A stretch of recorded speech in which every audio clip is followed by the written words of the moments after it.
Thiruvananthapuram municipal കോർപ്പറേഷനിലെ മേയറായി തെരഞ്ഞെടുക്കപ്പെട്ട advocate V Rajesh എന്ന ഞാൻ കേരള രാഷ്ട്രീയത്തിൽ ബി.ജെ.പി. ചരിത്രമെഴുതിയ ദിനമാണിന്ന്.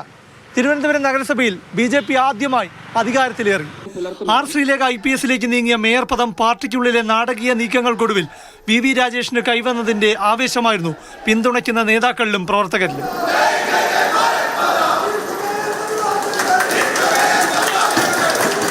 ആകെ പോൾ ചെയ്ത 97 സാധു വോട്ടുകളിൽ ബി.ജെ.പിയുടെ 50 വോട്ടും ഒരു സ്വതന്ത്രന്റെ വോട്ടും നേടി 51 വോട്ടോടെ വി രാജേഷ് തിരുവനന്തപുരം നഗരസഭാ മേയറായി.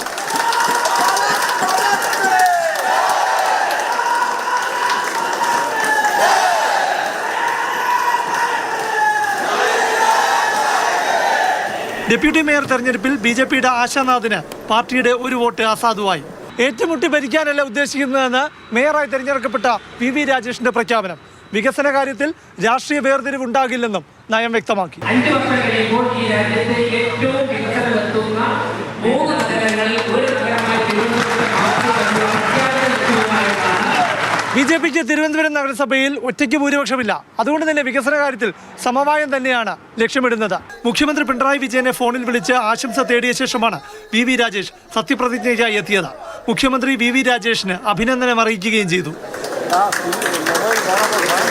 സത്യപ്രതിജ്ഞയ്ക്ക് സാക്ഷ്യം വഹിക്കാൻ സംസ്ഥാന അധ്യക്ഷൻ രാജീവ് ചന്ദ്രശേഖർ, വി മുരളീധരൻ, കെ സുരേന്ദ്രൻ, കേന്ദ്രമന്ത്രി സുരേഷ് ഗോപി തുടങ്ങിയവരെത്തി. മേയർ സ്ഥാനാർത്ഥിയെ കണ്ടെത്തുന്നതിൽ ബി.ജെ.പിക്കുള്ളിൽ ട്വിസ്റ്റുകളായിരുന്നു. അതിന്റെ പ്രതിഫലനവും നഗരസഭാ ഹാളിൽ കണ്ടു. മേയർ സ്ഥാനം നഷ്ടമായ ആർ ശ്രീലേഖ IPS കൗൺസിൽ ഹാളിലെത്തിയപ്പോൾ മുൻനിരയിലെ കസേരയുടെ കാര്യത്തിൽ ചില ആശയക്കുഴപ്പങ്ങളുണ്ടായി. ആർ ശ്രീലേഖ പിന്നിലെ സീറ്റിലേക്ക് പോകാൻ ഒരുങ്ങവേ മുതിർന്ന കൗൺസിലർ VG ഗിരി അനുനയിപ്പിച്ചു. ആർ ശ്രീലേഖയ്ക്കായി വേറെ കസേര ഒരുക്കി ഒപ്പം ഇരുത്തി.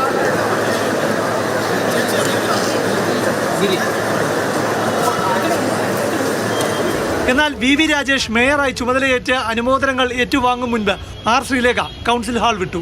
സ്വകാര്യ ചടങ്ങിൽ പങ്കെടുക്കാനുണ്ടെന്നായിരുന്നു വിശദീകരണം. വോട്ടെണ്ണുന്നതിന് മുൻപ് CPM-ഉം ജില്ലാ കളക്ടർ അനുകുമാരിയും തമ്മിൽ വാക്പോരുണ്ടായി.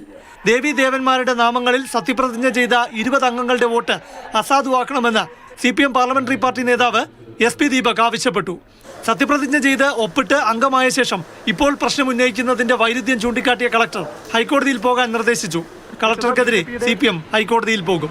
ഇത് നമ്മുടെ ചട്ടങ്ങളുടെ അടിസ്ഥാനപ്പെടുത്തിയിട്ട് ചട്ടലംഘനമായിട്ടുള്ള സത്യപ്രതിജ്ഞയാണ് നടന്നിരിക്കുന്നത്. LDF-ന്റെ മേയർ, ഡെപ്യൂട്ടി മേയർ സ്ഥാനാർത്ഥികൾക്ക് 29 വോട്ടും ലഭിച്ചു. പക്ഷേ UDF-ന്റെ മേയർ സ്ഥാനാർത്ഥിയായ KS ശബരിനാഥിന് കിട്ടേണ്ടത് 19 വോട്ടാണ്. പക്ഷേ കിട്ടിയത് 17 വോട്ട്. ഒപ്പിട്ടതിലെ അപാകത കാരണം പ്രായം കൊണ്ട് സീനിയർ അംഗമായ KR ക്ലീറ്റസിന്റെയും S ലതികയുടെയും വോട്ടുകൾ അസാധുവായത് UDF-ന് തിരിച്ചടിയായി. ക്യാമറമാൻ ശ്യാംകുമാറിനും അനൂപിനുമൊപ്പം പ്രശാന്ത് കൃഷ്ണ, മാതൃഭൂമി ന്യൂസ്, തിരുവനന്തപുരം.